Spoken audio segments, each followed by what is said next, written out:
Et l'actualité à l'étranger, c'est également la promesse de négociations directes entre Israël et la Palestine pour une paix durable. On en parle avec vous, Harold Iman, le spécialiste géopolitique de BFM TV. Harold, c'est le secrétaire d'État américain, cet homme, John Kerry, qui est parvenu à un exploit de réunir les deux parties. Comment a-t-il fait?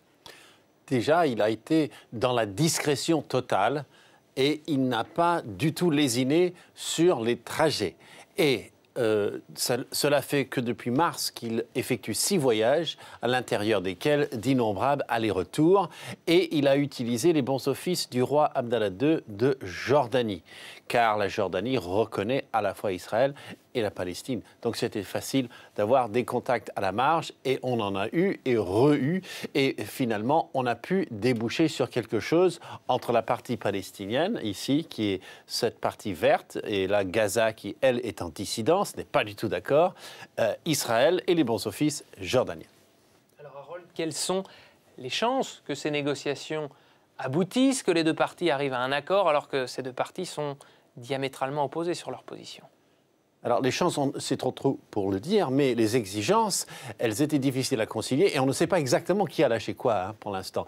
C'est un peu ça le secret Kerry. Silence, discrétion, on verra après. Donc, les exigences d'Israël avec Benjamin Netanyahou, c'est que la colonisation est maintenue. Voilà les gros morceaux de la colonisation, là, avec des C à l'intérieur de la Cisjordanie et bien sûr Jérusalem-Est. Non.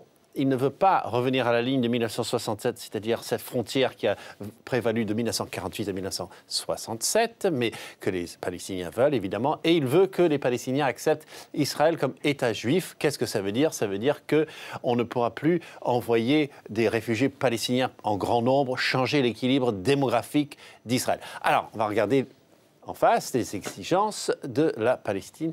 Donc Mahmoud Abbas, il veut... À l'opposé. Le gel complet de la colonisation. Il ne veut pas que ça continue.